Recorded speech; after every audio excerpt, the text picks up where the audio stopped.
পরবর্তী প্রজন্ম তোমরা জেনে রেখো, আমাদের সময়ে ক্রিকেট দলে পঞ্চপাণ্ডব ছিল।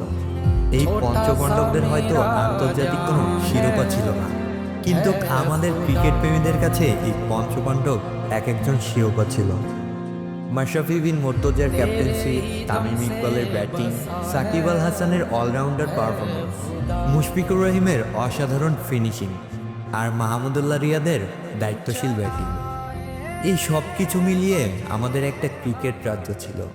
এই পঞ্চপাণ্ডবদের জয়ে আমরা সবাই হেসেছি, আর এই পঞ্চপাণ্ডবদের পরাজয়ে আমরা সবাই কেঁদেছি।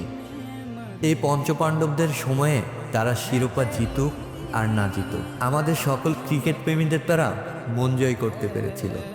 তোমাদের বাংলাদেশ ক্রিকেট মনে রাখবে সারা জীবন, স্মৃতি হয়ে থাকবে আমাদের এই বুকের মাঝে।